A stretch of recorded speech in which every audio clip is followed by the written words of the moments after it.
Baik, Shalom, selamat siang anak-anak Bapak sekalian. Bapak percaya semua kita dalam keadaan sehat. Nah, hari ini kita belajar kepada modul yang kedua, ya, yaitu mengenai aspek pertumbuhan menjadi dewasa. Nah, ada beberapa aspek yang mempengaruhi seseorang bertumbuh dalam dewasa. Yang pertama yang kita lihat ada namanya aspek intelektual. Nah, aspek intelektual itu apa, Pak? Ya, orang yang bertumbuh secara intelektual akan mengalami perkembangan cara berpikir. Kalau dulu cara berpikirnya itu hanya memikirkan satu bagian masalah, tetapi ketika dewasa akan memikirkan dampak dari masalah atau cara menyelesaikannya, bahkan dia bisa berpikir apa hubungan-hubungan daripada masalah itu gitu. Jadi lebih luas kalau dia orang yang dewasa. Nah, ada beberapa ya pola pikir yang dimiliki oleh orang dewasa. Yang pertama, cara berpikir positif. Ya, jadi itu dimiliki oleh orang yang bertumbuh dewasa secara intelektual. Yang kedua, ya ada namanya cara berpikir proaktif. Ya, cara berpikir proaktif itu ya bagaimana dia melatih dirinya, ya mengharapkan atau mencari dan melakukan kemungkinan yang lain yang telah ada. Itu ciri-cirinya. Kalau cara berpikir positif, ciri-cirinya kita bisa lihat bagaimana dia bisa yakin terhadap sikapnya atau pendapatnya sehingga bersedia mempertahankan. Nah, itu kalau positif. Mempertahankan apa? Mempertahankan pendapatnya itu. Tetapi juga terbuka untuk apa? Untuk mengubahnya jika pendapatnya itu keliru. Itu dia orang yang positif. Sedangkan yang proaktif tadi adalah melatih diri untuk mengharapkan, mencari, ya melakukan kemungkinan lain yang telah ada. Nah, kemudian ada namanya orang dewasa yang cara berpikirnya itu kritis. Bagaimana kita bisa lihat ya orang yang kritis ya yaitu dikatakan di sini ya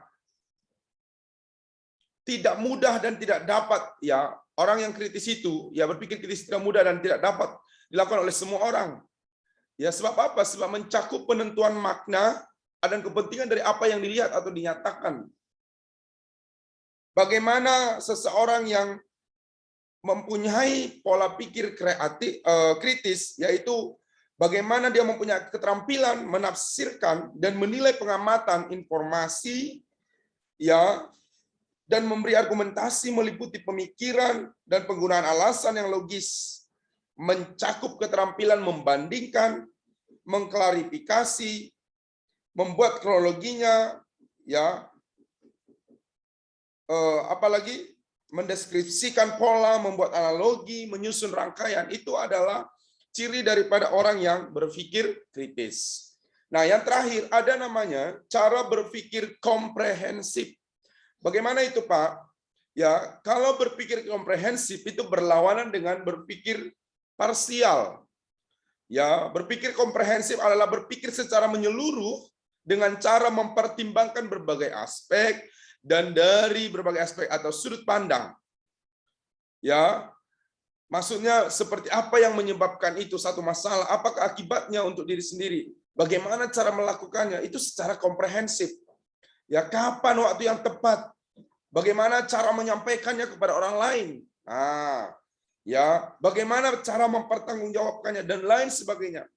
Ya, jadi ini adalah yang dimiliki oleh orang-orang yang dewasa secara intelektual. Nah, mari kita lihat kepada aspek yang mempengaruhi pertumbuhan. Ada namanya aspek sosial. Ya.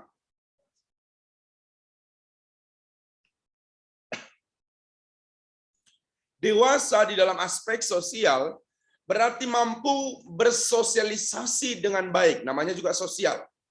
Karena kita ya bukan hidup secara individu. Kita juga makhluk sosial. Artinya, bagaimana kita bisa bersosialisasi dengan baik, serta mampu menempatkan dirinya dengan setiap orang. Itu kalau dewasa dalam aspek sosial. Hubungan yang baik ditandai dengan terbangunnya komunikasi dua arah. sikap saling menghargai. Jadi kalau kita saling menghargai, nah itu adalah kita sudah dewasa di dalam aspek sosial. Ya, kemudian bagaimana kita bisa saling menghargai, saling menerima dan mengakui. Ya, itu namanya aspek sosial. Oke, sekarang kita lihat kepada aspek emosi. Emosi adalah gejala perasaan disertai perubahan atau perilaku fisik seperti marah, senang, sedih, ceria, dan sebagainya. Kedewasaan seseorang tidak terletak pada usianya, tetapi pada sejauh mana tingkat kematangan emosional. Jadi seseorang dewasa bukan tergantung daripada usia, tapi bagaimana ya tingkat kematangan emosi. Bagaimana dia bisa mengatur emosinya, bagaimana dia menggunakan ya emosinya, sedihnya, cerianya gitu ya. Bagaimana kita bisa lihat daripada seseorang yang dewasa dalam aspek emosi? Ya, kita bisa lihat ciri-cirinya. Yang pertama, mendahulukan logika daripada emosi, tidak egois. Oke. Yang kedua, mengontrol emosi dengan baik dalam penyelesaian masalah. Yang ketiga, memikirkan masa depan lebih baik. Itu juga aspek emosi. Ya, menerima hal buruk. Jadi kita juga harus bersedia menerima hal buruk. Kekecewaan atau tekanan dengan tenang. Ya, artinya kita harus bersedia menerima risiko dari setiap apa yang terjadi di dalam hidup kita. Sehingga kita bisa dengan stabil gitu ya.